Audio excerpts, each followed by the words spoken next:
Olá, bom dia! Seja bem-vindo ao programa Palavras de Vida da Arquidiocese do Rio de Janeiro. Um programa que há 48 anos entra na sua casa. Fique com a gente com a nossa programação. Olá, bom dia, Padre Arnaldo, e bom dia a você que nos acompanha nessa manhã de domingo aqui na TV Brasil, no programa oficial da Arquidiocese do Rio de Janeiro. Convido você a interagir com a gente enviando o seu comentário para o e-mail que aparece aqui na tela. É o palavrasdevida@arquidiocese.org.br e a fazer a sua inscrição no nosso canal no YouTube. É só buscar por Palavras de Vida TV Brasil. Lá você encontra todos os programas que já foram ao ar e algumas reportagens especiais feitas pela nossa equipe. Agora, vamos para o Vaticano acompanhar a catequese do Papa Francisco.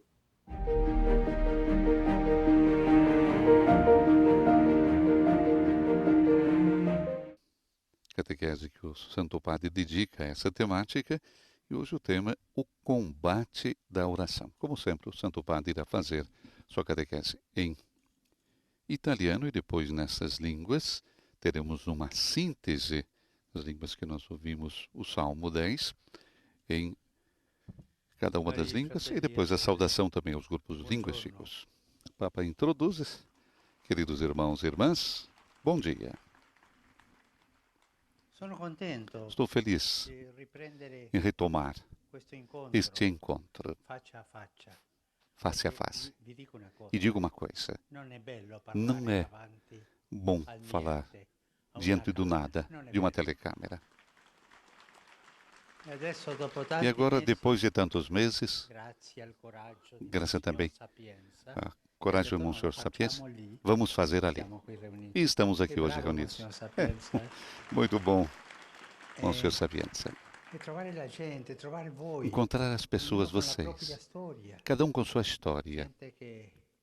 Gente que de todas as partes da Itália, dos Estados Unidos, Colômbia, a pequena equipe de futebol, 4 irmãos suíços, que estão ali 4. Falta a irmãzinha, espero que chegue. Cada um de vocês. A mim me dá muito prazer, porque somos todos irmãos no Senhor. Olhar nos ajuda a rezar um pelo outro.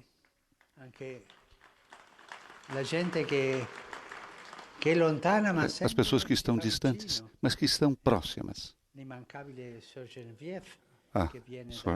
Georgiev, gente que trabalha, que estão todos aqui. Muito obrigado pela presença de vocês, pela visita.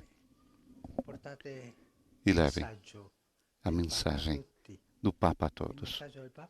E a mensagem do Papa é que eu rezo por todos e peço que rezem por mim, unidos na oração. E falando da oração, a oração cristã, como toda a vida cristã, não é um passeio. Nenhum dos grandes orantes que encontramos na Bíblia e na história da Igreja teve uma oração confortável. Certamente se pode pagar como um papagaio, blá, blá, blá. Essa é uma oração. A oração certamente concede uma grande paz, mas através de uma luta interior, por vezes dura, que pode acompanhar até longos períodos da vida. Rezar não é algo fácil, por isso nós escapamos da oração. Cada vez que queremos fazer, de repente lembramos de outras atividades que naquele momento parecem mais importantes e mais urgentes. Isso acontece também a mim. Eu vou rezar, mas eu tenho que fazer isso, fazer aquilo. Fujamos da oração. Quase sempre depois de termos adiado a oração, percebemos que aquelas coisas não eram absolutamente essenciais e que talvez tenhamos desperdiçado tempo. O inimigo engana-nos desse modo. Todos os homens e mulheres de Deus relatam não só a alegria da oração, mas também o desconforto e o cansaço que ela pode provocar. Por vezes é uma luta difícil respeitar os tempos e as formas de oração. Alguns santos levaram-na a cabo durante anos, sem experimentar qualquer gosto por ela, sem se aperceberem da sua utilidade. O silêncio, a oração e a concentração são exercícios difíceis e, por vezes, a natureza humana rebela-se. Preferiríamos estar em qualquer outra parte do mundo, mas não ali, naquele banco de igreja a rezar. Quem quiser rezar deve lembrar-se de que a fé não é fácil. E por vezes procede na quase total obscuridade, sem pontos de referência.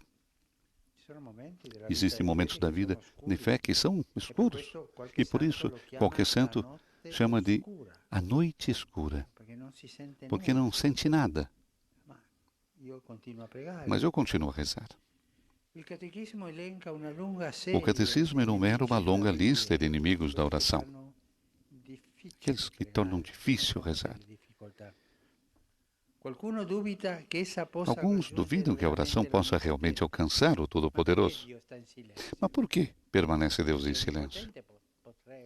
Ele é onipotente, todo-poderoso. Poderia dizer duas palavras e acabar a história. Perante a intangibilidade do divino, outros suspeitam que a oração é uma mera operação psicológica. Algo que pode ser útil, mas que não é verdadeiro nem necessário. Poderia até ser praticante sem ser crente. Tantas explicações. Contudo, os inimigos piores da oração estão dentro de nós. O catecismo chama-os assim: desânimo na aridez, tristeza por não dar tudo ao Senhor, porque temos muitos bens, decepção por não sermos atendidos segundo a nossa própria vontade, nosso orgulho ferido que se endurece perante a nossa indignidade de pecadores, alergia à gratuidade da oração. Trata-se claramente de uma lista sumária que poderia ser aumentada. O que fazer então no tempo da tentação, quando tudo parece vacilar? Se olharmos para a história da espiritualidade, vemos imediatamente que os mestres da alma foram muito claros sobre a situação que descrevemos. Para a superar, cada um deles ofereceu alguma contribuição. Uma palavra de sabedoria ou uma sugestão para enfrentar tempos carregados de dificuldades. Não se trata de teorias elaboradas, elaboradas na mesa, mas de conselhos nascidos da experiência, que mostram a importância de resistir e perseverar na oração. Seria interessante rever pelo menos alguns desses conselhos, porque cada um deles merece ser estudado em profundidade. Por exemplo, os exercícios espirituais de Santo Inácio de Loyola são um livrete de grande sabedoria que ensina como pôr a vida em ordem.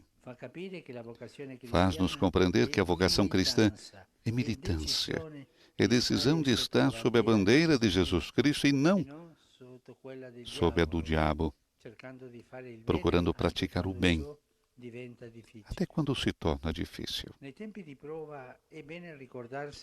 Nos tempos de provação é bom lembrar que não estamos sozinhos, que alguém olha por nós e nos protege. Até Santo Antônio Abade, fundador do monaquismo cristão, enfrentou momentos terríveis no Egito, quando a oração se tornou uma dura luta. O seu biógrafo, Santo Atanásio, bispo de Alessandria, narra que um dos piores episódios aconteceu ao santo eremita por volta dos 35 anos. A meia-idade, que para muitas pessoas comporta uma crise. Antônio ficou perturbado com aquela provação, mas resistiu. Quando finalmente voltou a se sentir sereno, Dirigiu-se ao seu senhor com um tom quase de reprovação. Mas, senhor, onde estavas? Por que não vieste imediatamente para pôr fim aos meus sofrimentos? E Jesus respondeu: Antônio, eu estava lá, mas esperava para te ver combater. Combater. Combater na oração. E tantas vezes a oração é um combate. Me vem à memória uma coisa que eu vivi muito próximo. Quando eu estava na outra diocese,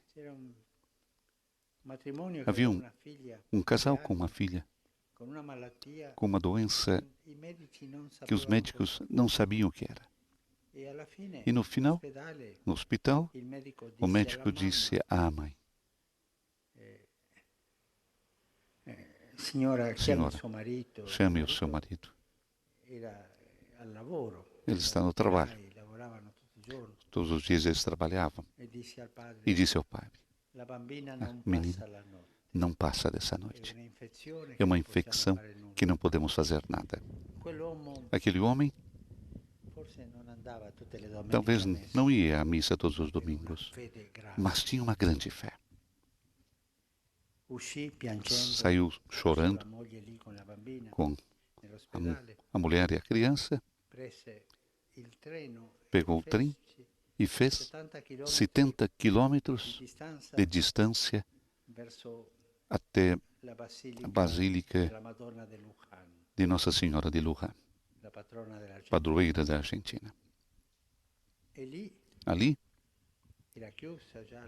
já estava fechada a Basílica, era quase 10 da noite, e ele se agarrou às grades da Basílica e toda a noite rezando a Nossa Senhora, combatendo pela saúde da filha.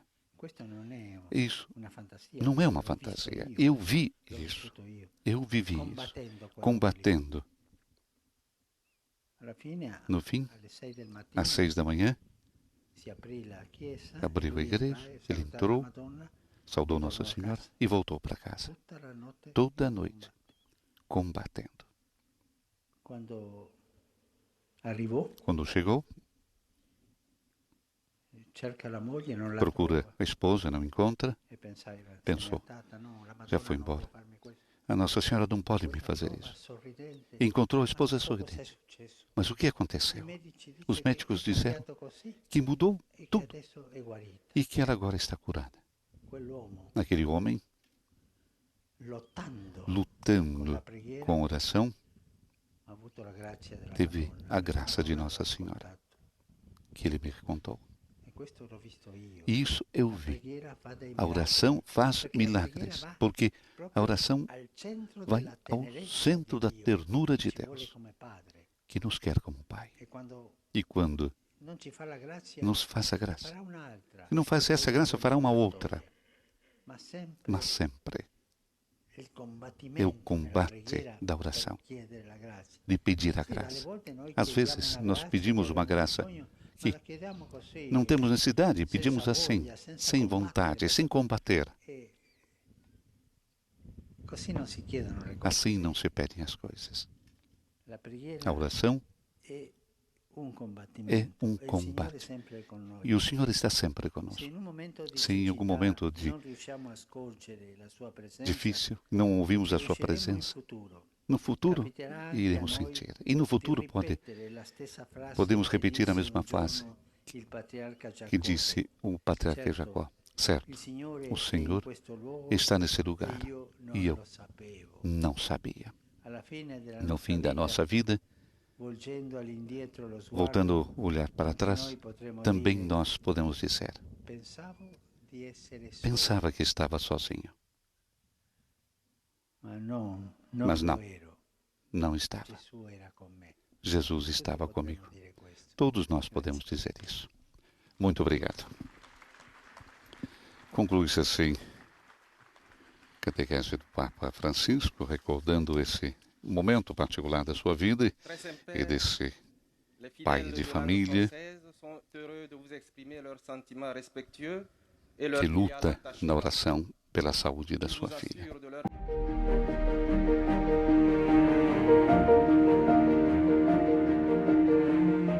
E a gente continua no Vaticano com as principais notícias internacionais. A nossa correspondente Bianca Fracalvieri nos traz todas as informações. Olá, Vinícius. Como vimos, o Papa Francisco voltou a se encontrar com os fiéis para a audiência geral das quartas-feiras. Pois é, depois de 6 meses enjaulado na Biblioteca Apostólica, como ele mesmo diz, brincando, esta semana o pontífice pôde novamente ter este contato próximo com as pessoas, contato tão apreciado por Francisco. Mas não foi a única boa notícia da semana aqui no Vaticano. Temos também um novo documento, um moto próprio com o qual o Papa institui o Ministério do Catequista. E para falar das implicações dessa decisão do Papa, está aqui conosco o padre jesuíta Bruno Franghelli. Pois é, padre Bruno, é realmente uma boa notícia? De fato, é mais uma boa notícia. O Papa Francisco, há pouco tempo, instituiu o Ministério Laical do Leitorado e Acolitato. E agora, o Ministério para os Catequistas. O que significa o Ministério para os Catequistas? Nós temos, graças a Deus, catequistas, principalmente falando de Brasil, são aqueles que levam muitas comunidades nossas e têm uma importância primordial na transmissão do Evangelho e da doutrina da Igreja. De modo especial, neste moto próprio, Anticum Ministerium, ou seja, antigo ministério, o Papa Francisco, então, estabelece que agora os catequistas receberão, através de um rito próprio, um ritual próprio, uma instituição que os bispos, que são os primeiros catequistas, lembra sempre o Papa Francisco, ou seja, o bispo da tua diocese é o primeiro catequista e responsável para transmitir a mensagem do Evangelho, assim como ele mesmo recebeu dos apóstolos, como sucessor dos apóstolos. E os catequistas colaboram com os padres, diáconos, sempre colaboraram, mas agora de uma maneira mais oficial, através do ministério dos catequistas, que realmente é uma profecia para nós e é mais um avanço daquilo que o Vaticano II sonhou com o trabalho, o ministério, o serviço dos catequistas. Nós estamos falando principalmente dos leigos, é isso? Exatamente, é o ministério laical, como podemos dizer, próprio dos leigos. Então, caberá a cada bispo a fazer um discernimento. Isto exige também um acompanhamento, uma formação, porque nós sabemos da necessidade que existe de acompanhar os catequistas, de formar aqueles que vão transmitir a fé. Porque, veja, Bianca, você e eu, nós recebemos a transmissão da fé através de um catequista. O Papa teve uma catequista, um catequista. Ou seja, é importantíssimo a formação dessas pessoas que vão transmitir o ministério, ou melhor, que vão transmitir a doutrina da igreja, o evangelho e a experiência de crer em Jesus, para que realmente a igreja possa continuar fecunda neste mundo. Para a gente concluir, um exemplo de catequista. Eu não poderia jamais esquecer que o grande exemplo de catequista é o nosso primeiro catequista e padroeiro dos catequistas, São José de Anchieta. De fato, a memória dele agora, principalmente com todo este ministério dos catequistas, realmente deve ser lembrada, deve ser recordada, porque ele realmente deu a sua vida, entregou a sua vida pela catequese do nosso Brasil. Então, saudemos a São José de Anchieta. Do Vaticano, Bianca Fracalvieri, para o programa Palavras de Vida. Obrigado, Bianca. E no próximo bloco, o correspondente Bruno Feitosa, da Assessoria de Comunicação da CNBB, traz as últimas informações direto de Brasília no boletim Igreja no Brasil. A gente volta já já.